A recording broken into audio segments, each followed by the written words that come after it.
time has come. Time has come for justice. Time has come for peace. Time has come for righteousness to shine in the streets. Time has come for mercy. Time has come for grace. Selamat pagi. This morning we come to another biblical character. Pagi ini kita akan sampai pada karakter Alkitab yang lain, And that's Moses. yaitu Musa. Moses, of all biblical characters, Dari semua karakter dalam Alkitab, maka Musa holds the singular distinction of being called by God, my servant who is faithful in all my house. memiliki satu kekhususan di mana dia disebut sebagai hamba yang dianggap hambaku yang setia dalam segenap rumahku. He is one of the heroes of faith in Hebrews 11. Dia salah satu pahlawan iman dalam Ibrani 11. But we make a profound mistake, says F.B. Meyer. Tapi menurut F.B. Meyer, kita melakukan satu kesalahan besar In attributing to these men, referring to the heroes of faith, ketika menerapkan kepada orang-orang ini sebagai pahlawan-pahlawan iman, extraordinary qualities of courage and strength of body or soul. bahwa mereka memiliki kualitas keberanian dan kekuatan jiwa atau tubuh secara luar biasa. He goes on to say that these people are ordinary people just like us. Dia melanjutkan dengan mengatakan bahwa orang-orang ini adalah manusia-manusia biasa sama seperti kita, Except for their faith and God working through them. kecuali iman mereka dan bagaimana Tuhan bekerja dalam hidup mereka. How was Moses prepared by God? Bagaimana Musa dipersiapkan oleh Allah? How does God shape and prepare someone for his service? Bagaimana Allah membentuk dan mempersiapkan seseorang untuk pelayanannya? Let's look now at the shaping and calling of Moses. Mari kita melihat pembentukan dan panggilan Allah terhadap Musa. A new king arose in Egypt who did not know Joseph. Maka bangkitlah seorang raja di Mesir yang tidak mengenal Yusuf. He was alarmed at the multiplication of the Israelites in their land. Dia merasa khawatir oleh meningkatnya jumlah orang Israel di negeri tersebut. To control them, he appointed taskmasters who oppressed them with forced labor. Untuk mengontrol jumlah mereka, maka dia memaksakan satu kerja paksa terhadap bangsa tersebut. This did not stop the Israelites from multiplying. Tetapi hal ini tidak mencegah orang Israel bertumbuh berkembang biak sedemikian rupa. Instead, they increased all the more. Bahkan mereka makin tumbuh. So forced birth control was instituted. Maka ditetapkanlah keluarga berencana yang dipaksakan. The Hebrew midwives were ordered to kill male infants once they were born. Bidan-bidan yang melayani orang Ibrani diperintahkan untuk membunuh setiap bayi laki-laki saat mereka dilahirkan. We are all familiar with the story of Moses. Kita semua kenal dengan kisah Musa. It is another favorite story of Sunday school children. Ya, salah satu cerita favorit untuk anak sekolah minggu. Especially that part when he was placed in a basket Terutama and put in the reeds or in the river. terutama bagian ketika dia ditaruh dalam keranjang kemudian ditempatkan di sungai yang mengalir. It is interesting how the narrator relates or tells the story. Menarik sekali kalau kita perhatikan cara narator menceritakan kisah ini. If you read Exodus chapter 2, Kalau Anda baca Keluaran pasal 2, you will notice that from the time of Moses' birth until he flees to Midian, Anda akan memperhatikan bahwa dari masa kelahiran Musa sampai dengan masa dia melarikan diri ke Midian, only the name of Moses is mentioned. hanya nama Musa yang disebutkan. The rest of the characters are unnamed. Karakter-karakter yang lain tidak disebutkan namanya. The mother is not, the name of the mother is not mentioned, nor the name of the sister. Nama ibunya maupun nama saudara perempuannya tidak disebutkan. And we know later on that the mother's name is Jochebed and the sister's name is Miriam. Di bagian berikutnya kita baru tahu bahwa nama ibunya adalah Yosebed dan nama saudara perempuannya adalah Miriam. Not even Aaron is mentioned. Bahkan Harun pun tidak disebutkan namanya. This is a style of writing which puts the focus on Moses. Inilah gaya penulisan yang menempatkan fokus pada Musa. We know that Moses is going to be a special person. Kita tahu bahwa Musa akan menjadi seorang yang khusus. He was destined for something. Dia dibedakan untuk sesuatu. We see the hand of God in his birth, Kita melihat tangan Tuhan di dalam peristiwa kelahirannya.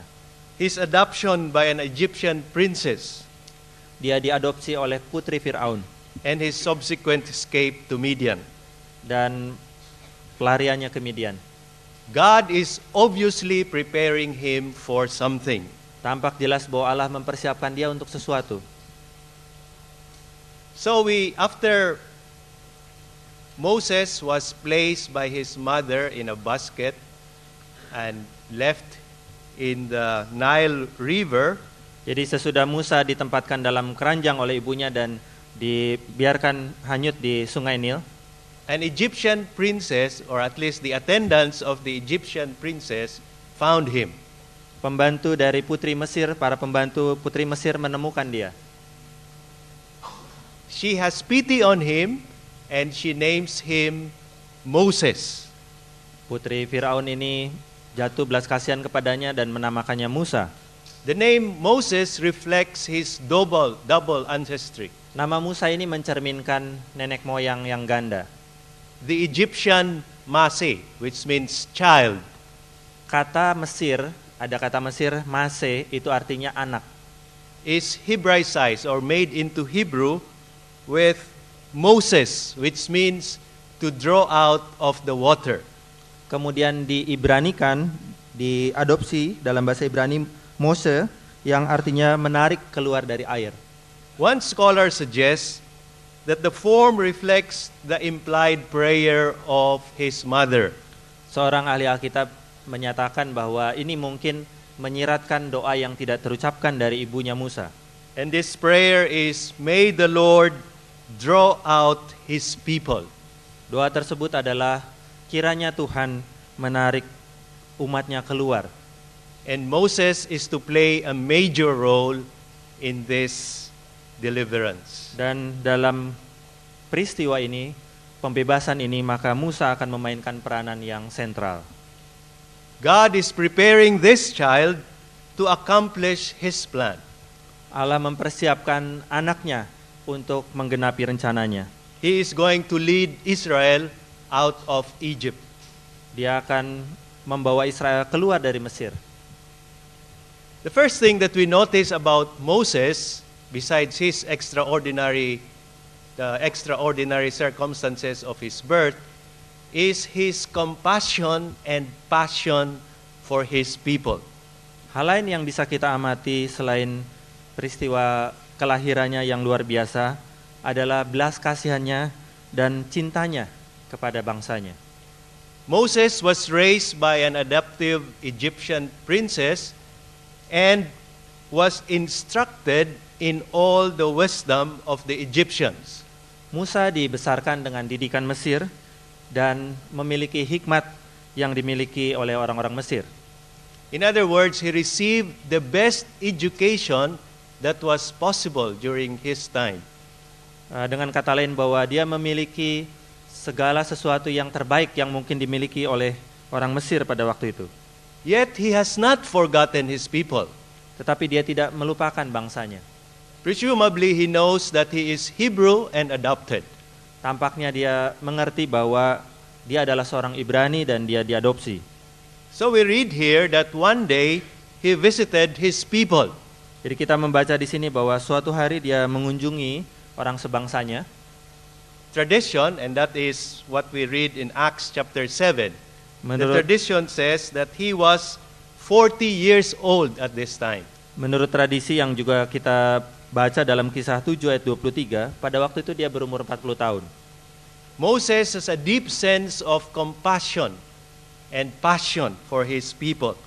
Musa memiliki satu belas kasihan dan cinta yang dalam terhadap bangsanya. Hebrews 11 says, by faith Moses, when he had grown up, refused to be known as the son of Pharaoh's daughter. Ibrani 11 mengatakan bahwa Musa ketika dia sudah tumbuh dewasa, dia menolak untuk dikenali sebagai anak putri Firaun.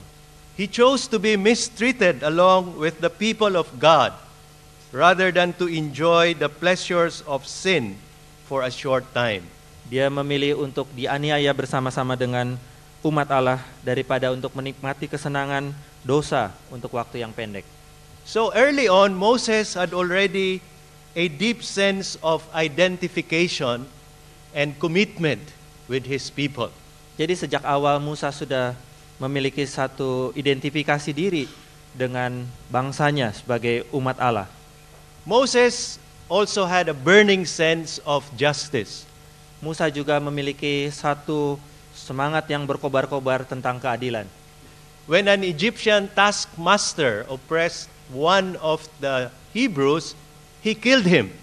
Ketika seorang mandor Mesir menganiaya orang Ibrani, maka dia membunuh orang Mesir ini. Again in Acts chapter 7, Stephen interprets this as Moses thinking his own people would realize that God was using him to rescue them. Dalam Kisah 7 ayat 25, Stefanus menafsirkan hal ini sebagai bahwa Musa berpikir bahwa umatnya, orang-orang sebangsanya akan menyadari bahwa Tuhan sedang menggunakan dia, sedang memakai dia untuk membebaskan mereka. This assumes that Moses was already conscious that his privileged upbringing is being used by the Lord to prepare him for this task. Ini mengasumsikan bahwa entah bagaimana Musa menyadari bahwa pendidikannya yang khusus di Mesir merupakan satu cara Tuhan akan memakainya untuk membebaskan umatnya. But this is not enough. Tetapi hal ini tidak cukup. He needs more training. Dia membutuhkan latihan lebih banyak. One can say that his Egyptian education and training Seseorang bisa mengatakan bahwa pendidikan dan pelatihannya di Mesir, his deep compassion and passion for his people, cinta kasih dan belas kasihan yang dalam terhadap bangsanya, and his burning sense of justice dan semangatnya untuk menegakkan keadilan are enough to make him the leader that God would use in rescuing the Hebrews. itu sudah cukup baginya untuk menjadi pemimpin umat Allah untuk membebaskan mereka. This compassion and passion will later give him the strength to stand up against Pharaoh. Belas kasihan dan cinta terhadap bangsanya ini kelak di kemudian hari membuatnya bisa berdiri tegak menghadapi Firaun, as well as to stand up to God himself on behalf of the people. juga memampukannya berdiri di hadapan Allah untuk kepentingan bangsanya. But Moses is also volatile, impetuous, and impulsive. Tetapi ternyata Musa juga adalah seorang yang berubah-ubah pendirian, seorang yang tidak sabaran, dan juga seorang yang impulsif. He was not ready yet to be God's leader. Dia belum siap untuk menjadi pemimpin yang dipakai Allah. God still has to shape his character. Allah masih harus membentuk karakternya. Moses still has to learn patience, humility, obedience, and trust. Musa masih harus belajar tentang kesabaran, kerendahan hati, dan percaya kepada Allah. And Moses learned this in the backside of the desert. Dan Musa mempelajari hal ini di bagian belakang di padang gurun. Sometimes we think we are ready for the task the Lord has for us to do. Kadang-kadang kita berpikir bahwa kita sudah siap untuk melakukan tugas yang Allah percayakan. We think we have the necessary education, training, and experience. Kita berpikir bahwa kita sudah memiliki pendidikan, training, dan pengalaman yang dibutuhkan. I remember when I was about to join the staff of IVCF Philippines, Saya ingat ketika saya akan bergabung dengan IVCF Filipina, I had already 2 years of experience as a graduate team member or a volunteer staff. saya sudah memiliki 2 tahun pengalaman pada waktu itu sebagai anggota graduate team, staff volunteer. At the same time, I was also a teacher. Pada waktu itu juga saya sudah menjadi guru. I thought I was ready. Saya berpikir bahwa saya sudah siap. Then my mother died. Kemudian ibu saya meninggal. So I have to move on to my home city and help my younger siblings. Jadi saya harus kembali ke kota kelahiran saya untuk menolong mengasuh adik-adik saya yang lebih muda. After a year of working so hard as a volunteer staff and as a teacher, I thought I was ready again. Setelah setahun bekerja sebagai guru dan sebagai staff volunteer, sekali lagi saya berpikir bahwa saya sudah siap. But then I got sick. Tapi kemudian saya jatuh sakit. So instead of going to Manila to join the staff, I went to Manila for treatment. Jadi saya pergi ke Manila, tapi bukan untuk bergabung menjadi staff, melainkan untuk pengobatan. Mercifully, after a few months, I was well enough to join the IVCF staff. Di dalam kemurahan Tuhan, beberapa bulan kemudian akhirnya saya bisa bergabung menjadi staff IVCF. Isaiah tells us that God's ways and God's thoughts are higher than our ways and our thoughts. Yesaya mengatakan bahwa jalan-jalan Tuhan dan pikiran-pikiran Tuhan jauh lebih tinggi daripada jalan-jalan kita dan pikiran-pikiran kita. God has His own timetable. Tuhan memiliki jadwalnya sendiri. He is definitely preparing us for something. Pasti Dia mempersiapkan kita untuk sesuatu. And Moses' school, his preparation is to be in the desert. Dan sekolah persiapan Musa adalah di padang gurun. From a human perspective, Moses' flight to Midian was a setback. Dari perspektif manusia, pelarian Musa ke Midian adalah satu langkah mundur. Someone expressed it well. Seseorang mengekspresikan hal tersebut dengan baik. From palace to pasture, from high to society to sheep.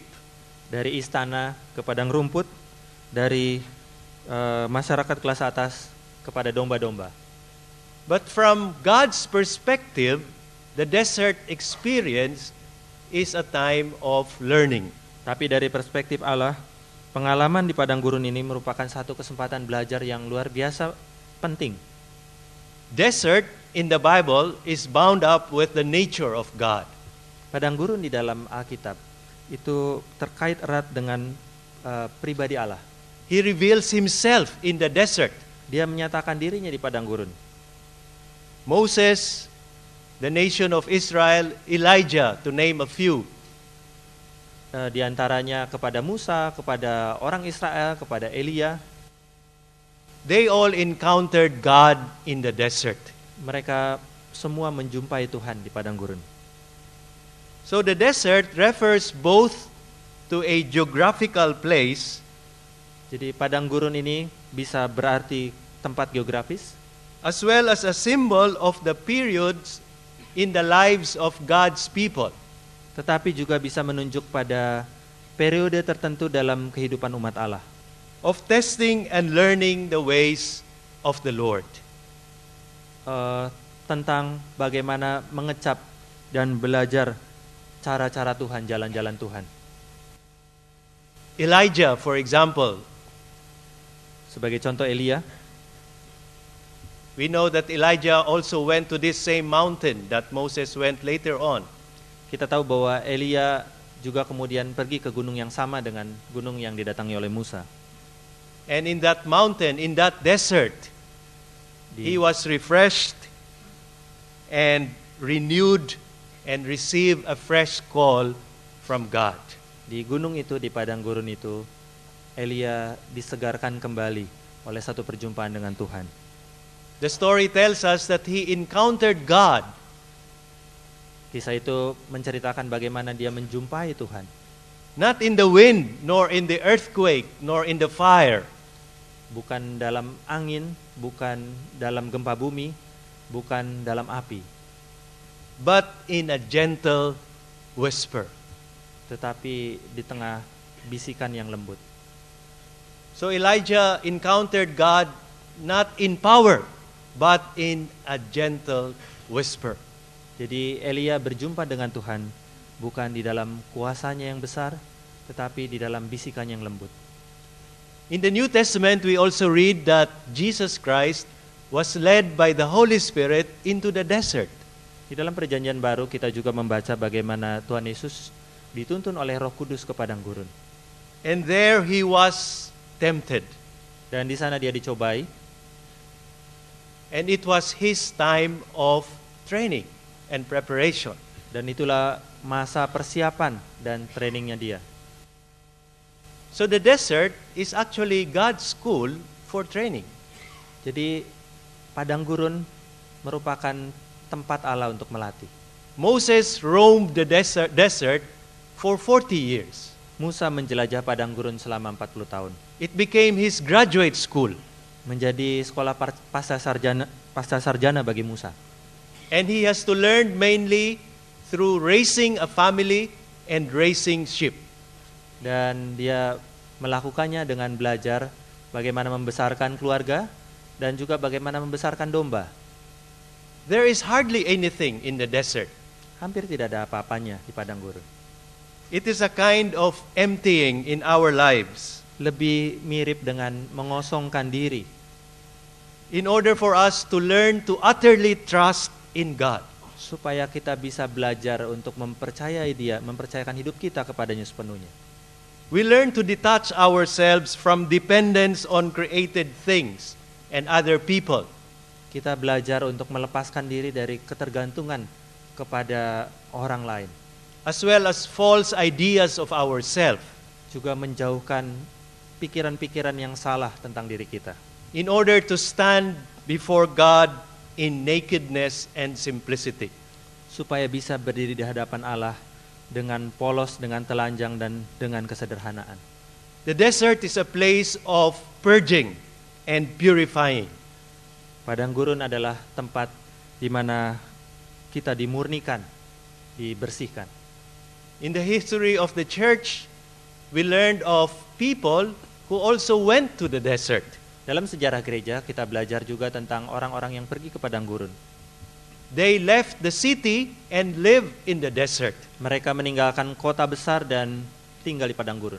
They were motivated by a desire to wholeheartedly follow Jesus Christ. Mereka didorong oleh satu kerinduan untuk sepenuhnya mengikut Tuhan Yesus. And they found it in the desert.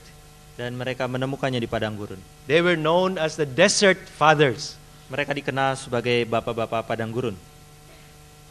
The desert is also a place to learn solitude and silence. Padang gurun juga adalah tempat untuk belajar tentang kesendirian dan keheningan. One is freed from distraction in order to quietly listen and learn from God.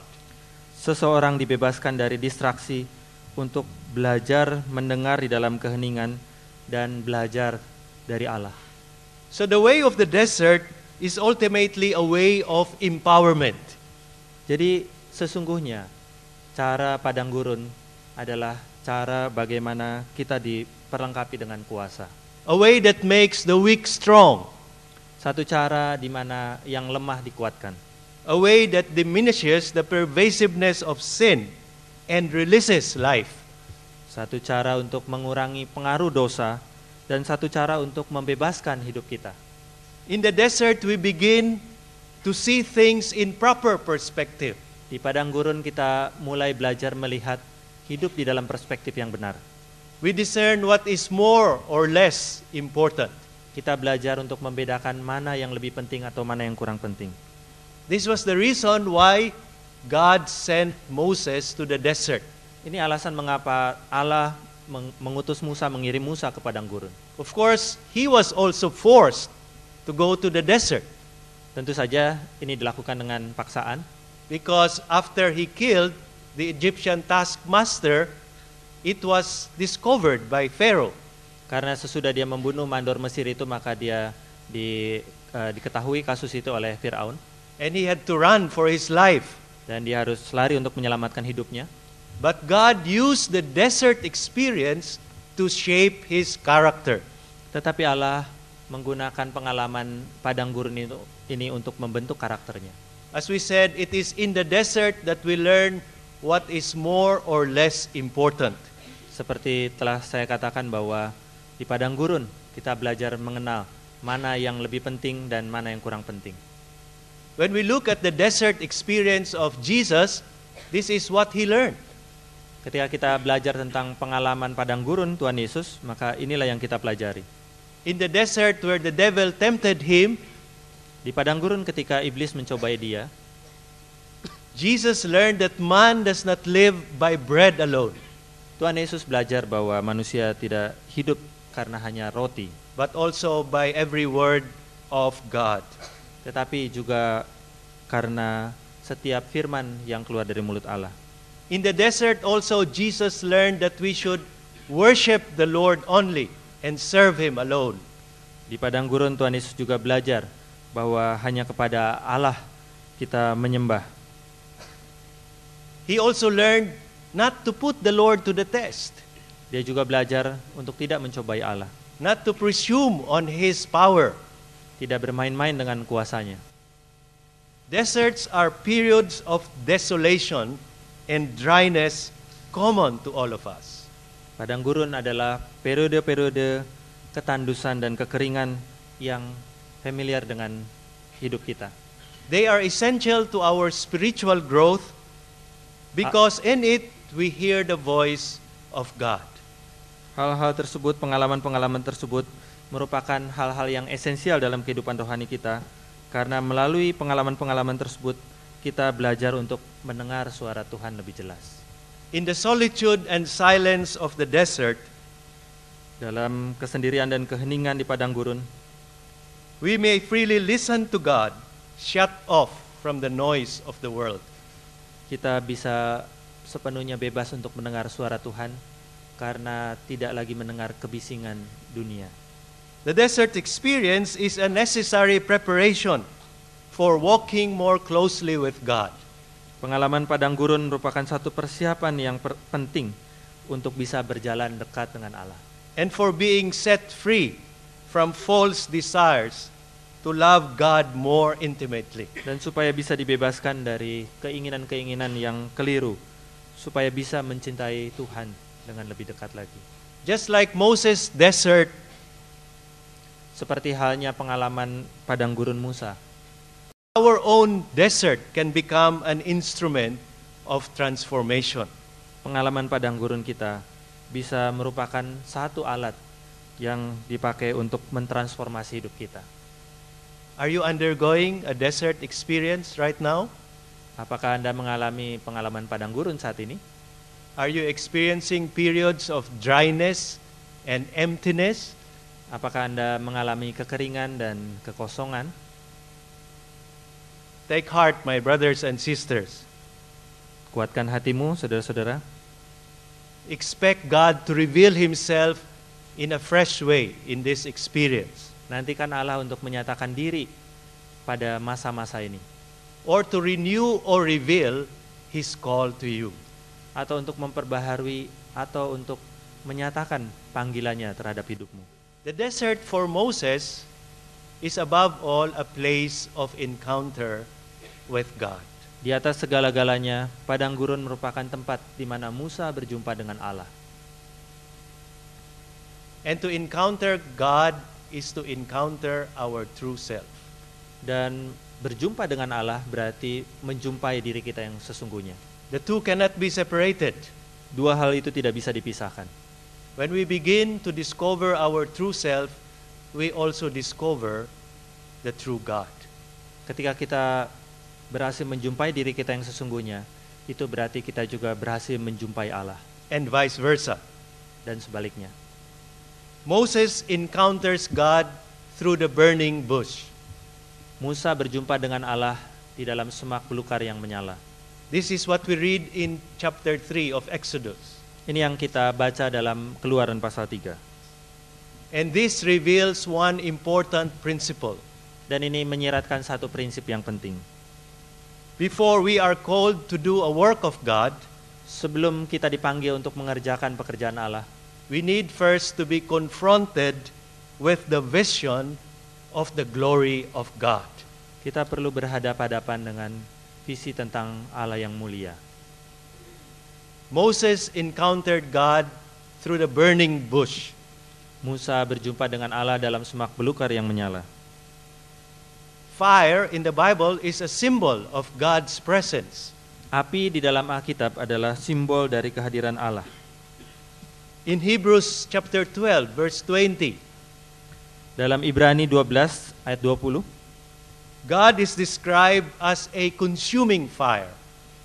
Allah digambarkan sebagai api yang menghanguskan. The context clearly shows that it speaks of God's holiness. Konteksnya jelas menunjuk kepada kekudusan Allah. We read, for example, in Hebrews chapter 12, verse 14.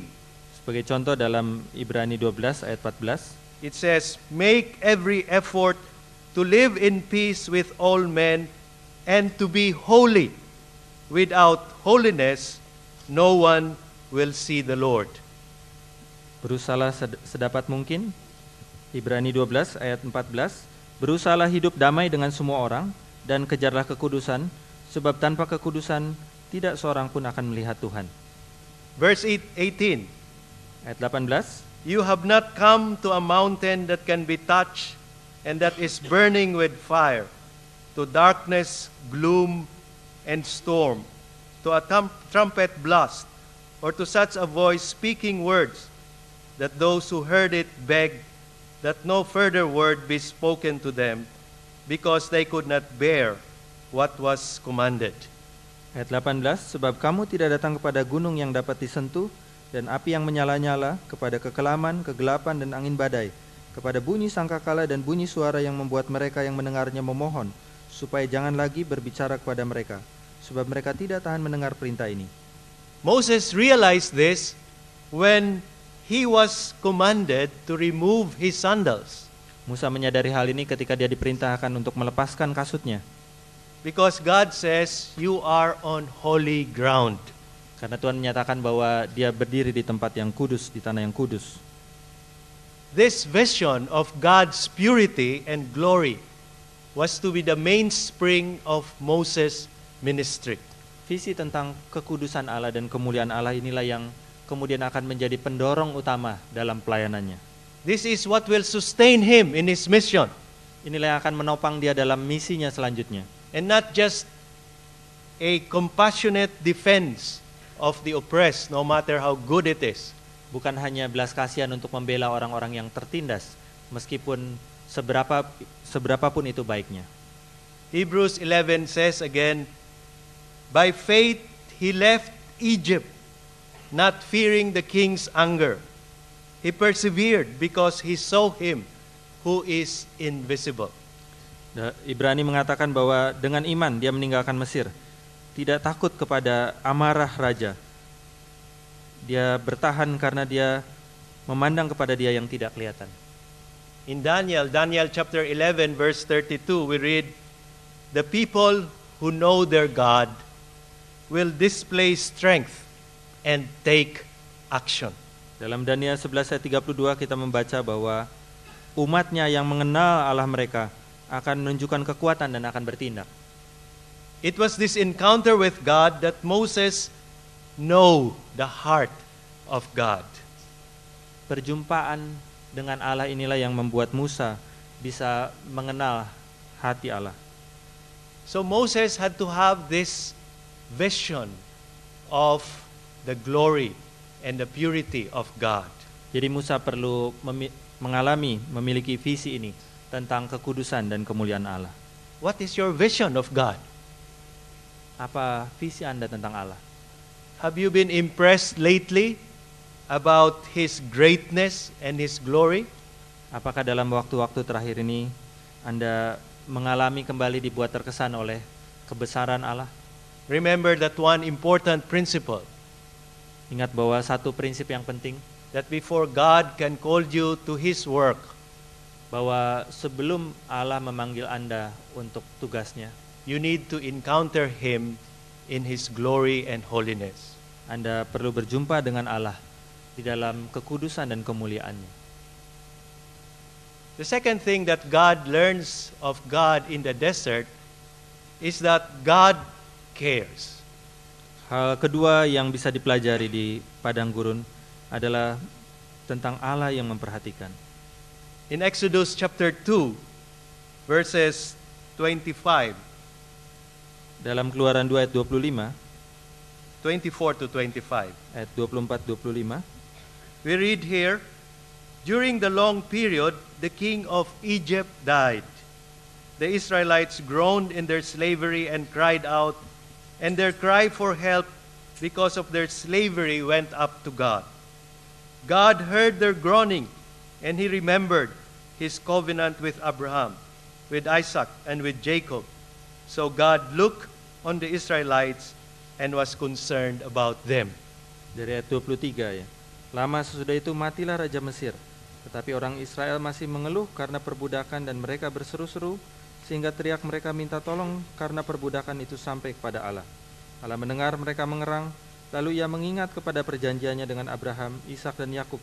Maka Allah melihat orang Israel itu dan Allah memperhatikan mereka. This serves as a transition or a bridge between chapter 2 and chapter 3. Bagian ini merupakan transisi antara pasal 2 dan pasal 3. God heard the groaning of the Israelites and He remembers His covenant. Allah mendengar keluh kesah orang Israel dan Dia mengingat perjanjiannya. And here in chapter 3, we learn that God cares, Dalam pasal 3 kita melihat bahwa Allah datang. that He is faithful. Allah peduli, Allah setia. He is a covenant-keeping God. Dia adalah Allah yang memegang perjanjian. Notice how totally and completely God knows and cares for His people. Perhatikan bagaimana Allah mengenal umatnya dan memperhatikan umatnya sepenuh-penuhnya. Look at verse 7, starting with verse 7. Mari kita lihat ayat 7. And the different verbs that are used in relation to God's total and complete knowledge of His people's plight. Kata-kata yang digunakan menunjukkan bagaimana Allah peduli dan mengenal mereka sepenuhnya. I have seen the misery of my people. Aku telah melihat kesengsaraan umatku. I have heard them crying. Aku telah mendengar mereka menangis. I am concerned about their suffering. Aku peduli dengan penderitaan mereka. I have come down. Aku telah turun. So God knows. Jadi Allah tahu, God cares. Allah peduli, God sees. Allah melihat. The knowledge and care of God keeps us from despair. Pengenalan ini, pengertian bahwa Allah peduli, ini menolong kita untuk terbebas dari rasa khawatir. It gives us hope to wait, Memberikan satu pengharapan, to endure. memberikan satu kekuatan, God will take action. bahwa Allah akan bertindak. God in His mercy initially meets us where we are. Di dalam kemurahannya, Allah menjumpai kita di tempat di mana kita berada. At our recognized point of need. Pada titik di mana kita memiliki kebutuhan. We read in the Bible that God cares specially for the oppressed and for the victims of injustice. Kita membaca di dalam Alkitab bagaimana Allah terutama peduli kepada mereka yang tertindas dan merupakan korban ketidakadilan. He especially has care or concern for the widows and the orphans. Dia terutama peduli kepada janda-janda dan anak yatim. He cares for the aliens. Dia peduli kepada orang asing pendatang.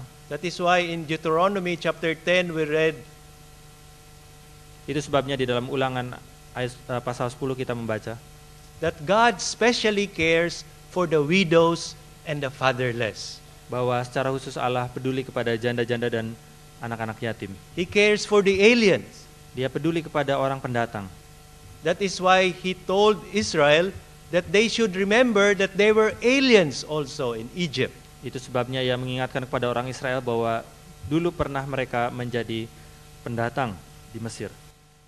What do you think would catch God's attention in the world right now?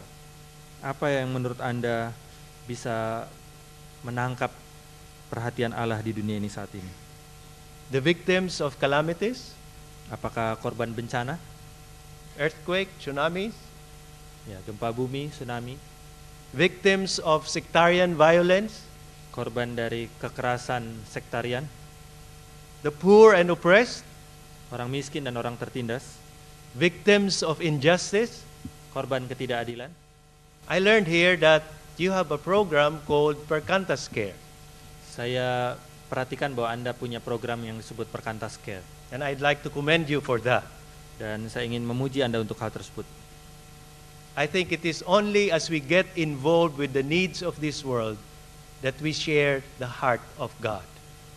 Menurut saya hanya ketika kita memperhatikan orang-orang yang kesusahan, maka kita mulai menangkap hati Tuhan. We learned this ourselves in IVCF Philippines. Kami sendiri belajar di IVCF Filipina. Several years ago when we decided that we would get involved in the needs of the country, Beberapa waktu yang lalu ketika kami memutuskan untuk terlibat dalam dalam menolong orang-orang yang membutuhkan di negara kami, we discovered that the benefit was not really so much on the people we help, kami menyadari bahwa keuntungannya malah bukan terutama pada orang-orang yang ditolong, but on our students. tapi untuk mahasiswa kami. When we brought them to live with the poor during our training camp, our Kawayan camp, Ketika kami membawa mahasiswa untuk tinggal bersama-sama dengan orang miskin di dalam camp kami, dalam camp Kawayan, when we bring them to Christian agencies that work among the rural poor, ketika kami membawa mereka kepada lembaga-lembaga yang melayani orang miskin, it shaped their calling of the future. hal itu membentuk It helped them to see what role they will have when they graduate. mereka untuk melihat panggilan mereka ke depan, apa yang mereka lakukan setelah mereka lulus kemudian. So we discovered that many of our students actually got involved with NGOs or non-government organizations when they graduated. Kami melihat bahwa pada akhirnya banyak dari mereka mahasiswa ini kemudian memutuskan bergabung dengan NGO, dengan LSM ketika mereka lulus. Many of them joined Christian organizations that work among the poor. Banyak dari mereka bergabung dengan LSM Kristen yang bekerja menolong orang-orang miskin. I remember one student particularly. Saya ingat terutama satu orang mahasiswa. He was one of my students, Dia adalah seorang mahasiswa saya. and he was studying medicine Dia mahasiswa kedokteran in one of the best, perhaps best medical school in the country, Dia kuliah di tempat yang terbaik di negara kami, the medical school of the University of the Philippines. Fakultas Kedokteran di Universitas di Filipina. And it's very tough to enter that medical school. Sangat sulit untuk masuk sekolah itu. But then when this student graduated from medicine, Tapi ketika mahasiswa ini lulus dari kedokteran, he did not go the usual way. dia tidak melanjutkan dengan cara yang biasa. The usual way, of course, is for many of them to go to the US for their postgraduate internship. Cara yang paling umum dilakukan pada waktu itu adalah pergi ke Amerika untuk And then praktek to- pelayanan di sana, And then to do their specialization. dan kemudian ambil spesialisasi di sana, And most of them stay in the US. dan kemudian banyak dari mereka tinggal di Amerika, And very few of them come back to the country. dan sangat sedikit yang kembali ke Filipina. But this student, after graduation, Tapi mahasiswa ini setelah lulus, went back to his home province. dia kembali ke provinsi tempat kelahirannya, And he became a family doctor. Dia menjadi dokter keluarga because that was the need in his city. karena itu kebutuhan di kota kelahirannya. And I would like to believe that that was because of his exposure with working among the poor.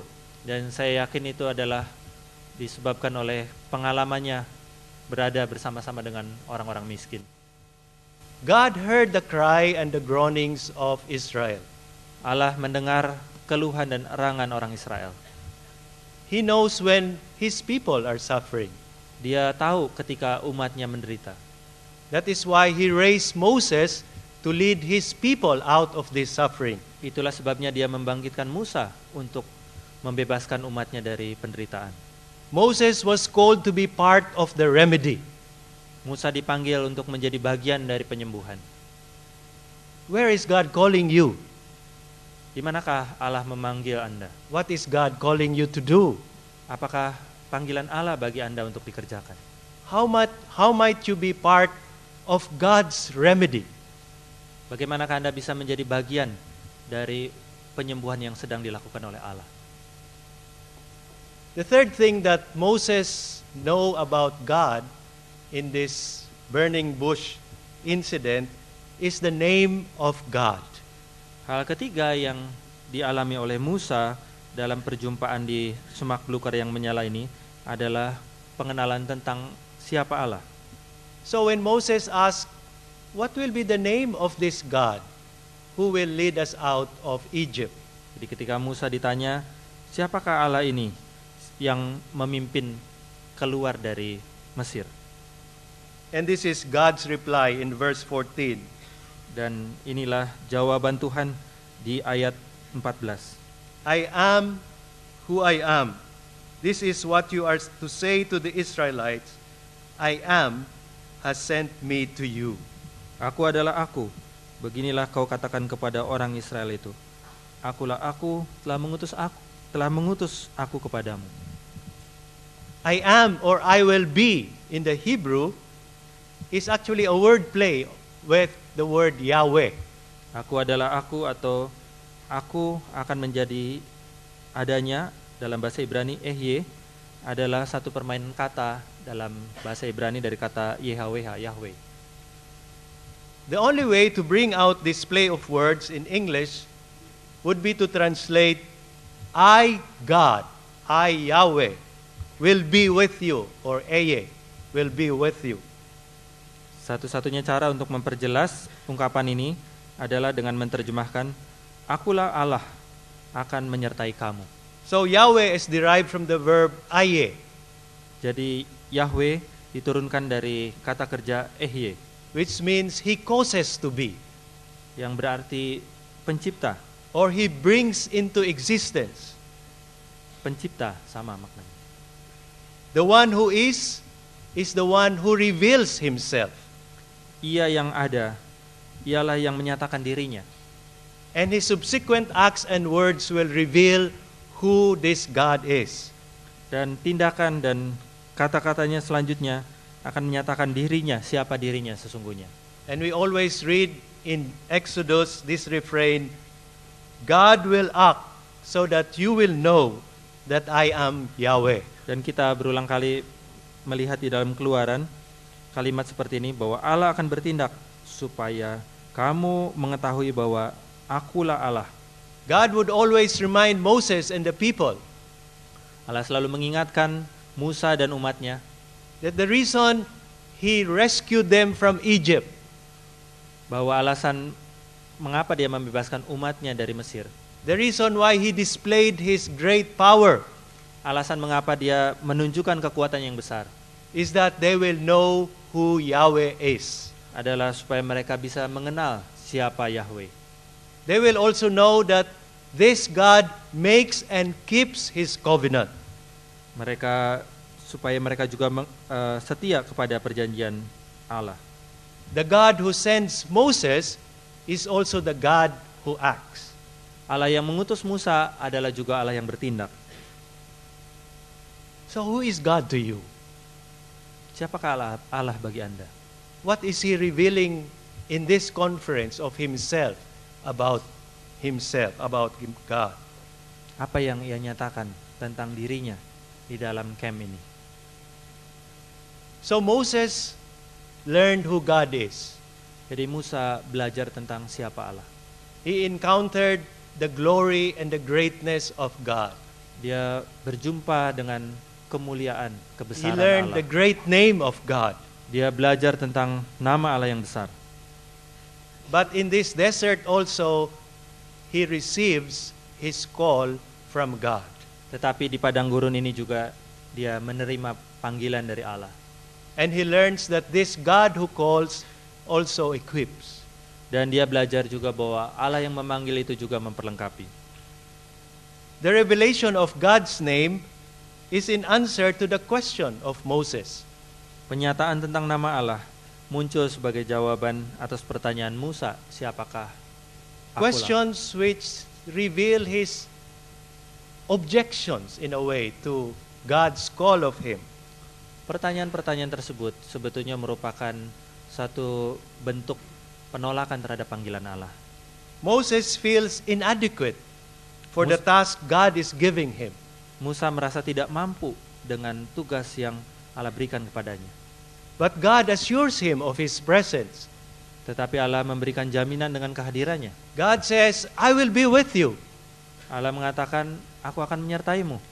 I will help you to speak. Aku akan menolongmu berbicara. Moses' identity and stability is to be with God. Identitas Musa dan stabilitas Musa harusnya ada pada bersama dengan Allah. Patiently, God answers every objection that Moses poses.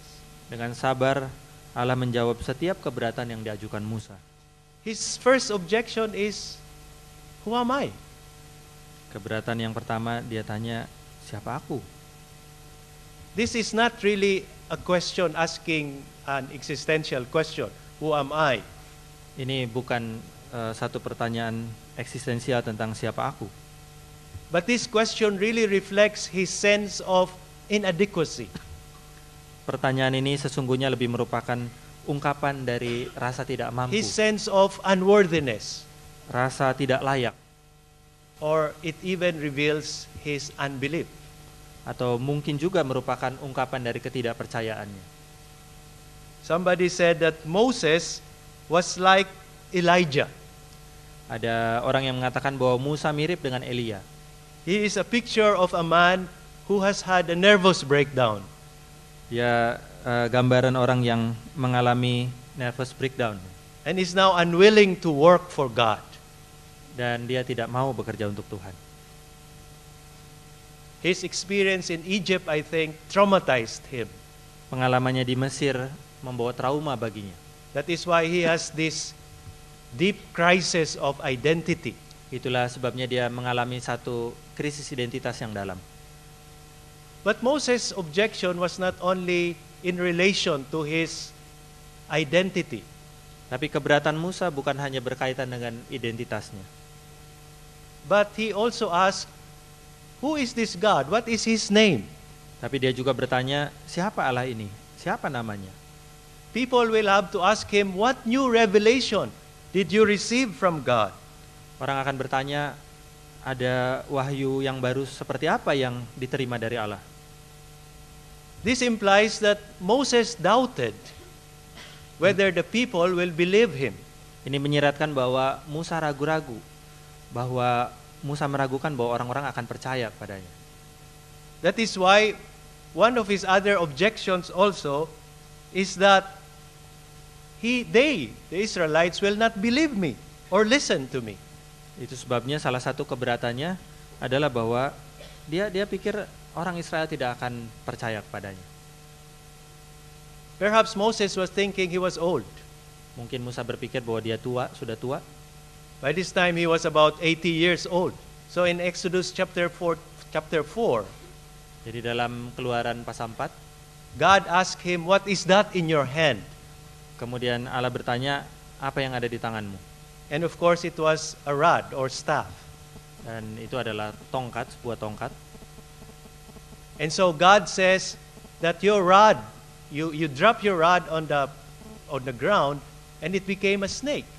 Kemudian Tuhan katakan, lemparkan tongkatmu ke tanah, dan kemudian itu berubah jadi ular. And Moses is going to use that as a demonstration that or a proof that God was with him. Dan Musa akan menggunakan itu sebagai satu demonstrasi bahwa Allah menyertai dia. There is a story regarding the great musician, violinist Paganini.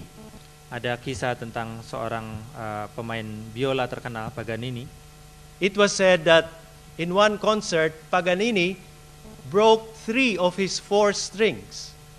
Jadi dalam satu konser, Paganini memutuskan ada 3 tali dari biolanya. But he continued playing. Tapi dia meneruskan bermain. In fact, he continued to make beautiful music. Bahkan dia melanjutkan bermain dengan memainkan musik yang indah dengan 1 tali yang tersisa. So in the same way, we learn that in the hands of the master, there is possibility of fruitful service. Jadi kita belajar bahwa di tangan seorang ahli, maka akan dimungkinkan ada buah pelayanan yang luar biasa. We are that rod or staff in the hands of God. Kita adalah tongkat itu di tangan Tuhan. And God can do something about that rod. Dan Tuhan bisa melakukan apapun dengan tongkat itu. Somebody says that much can come from little. Seorang mengatakan bahwa apa yang banyak bisa muncul dari apa yang sedikit. If that little is only or truly consecrated to God. Ketika yang sedikit itu dipersembahkan kepada Allah. The rod is an ordinary stick. Tongkat itu adalah tongkat yang biasa. But it must also become the rod of God. Tetapi itu menjadi tongkat Allah. One of Francis Schaeffer's book is entitled No Little People. Salah satu buku Francis Schaeffer adalah No Little People.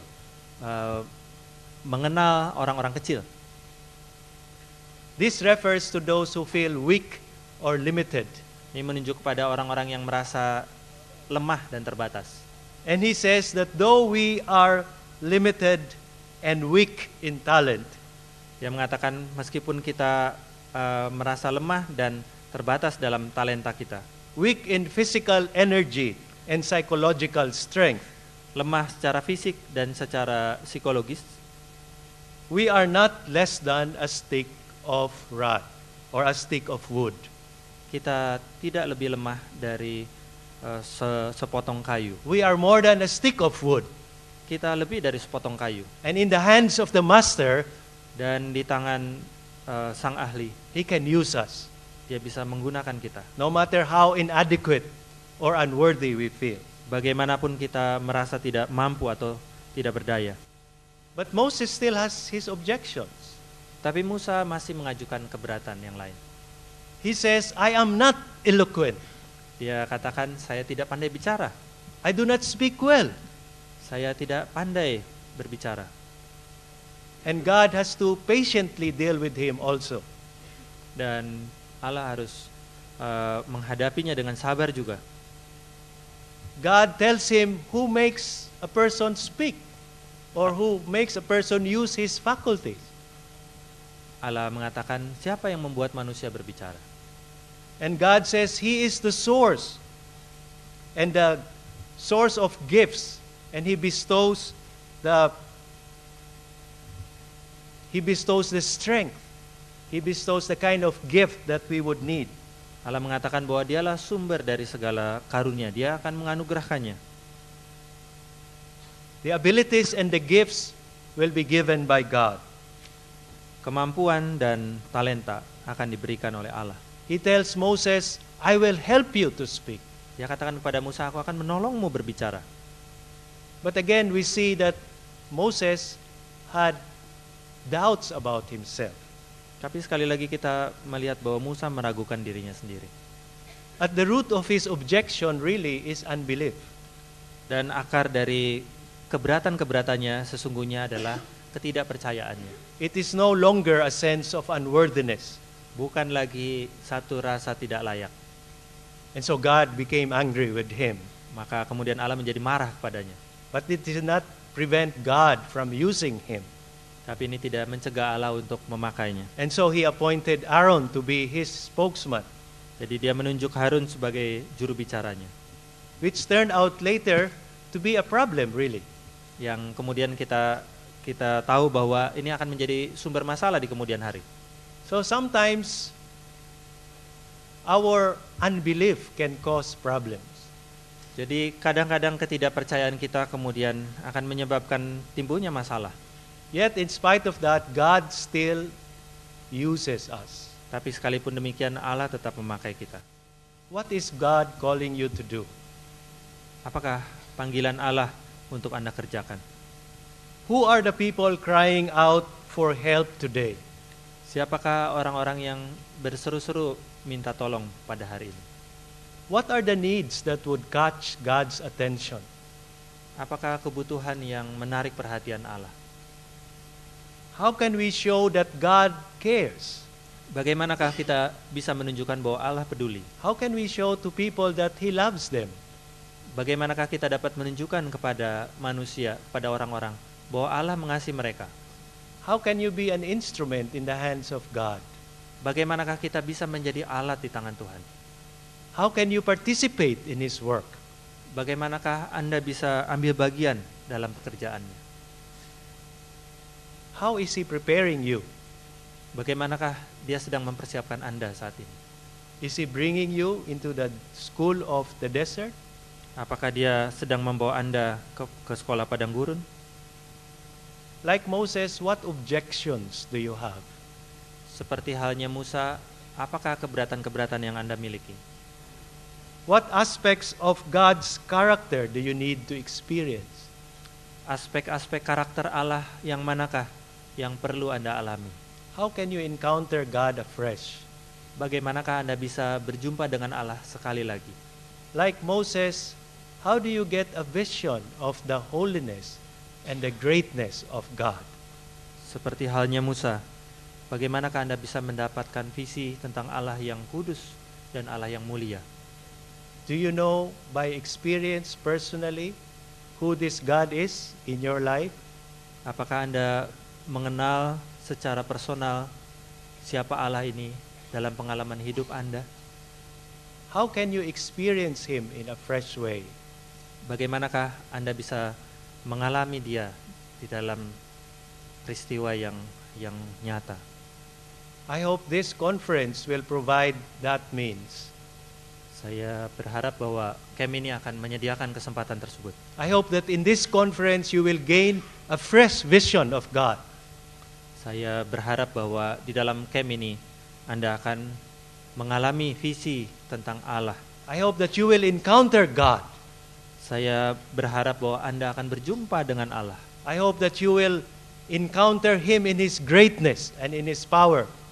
Saya berharap, saya berdoa supaya Anda bisa berjumpa dengan Allah di dalam kebesaran dan kuasa-Nya. And this fresh experience of God will prepare you for something which He has for your life. Dan pengalaman yang segar tentang Allah ini akan mempersiapkan Anda untuk panggilan bekerja baginya dalam seluruh sisa hidup Anda. The people who know their God will stand firm and take action.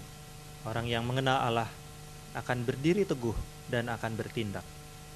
Amen. Amin.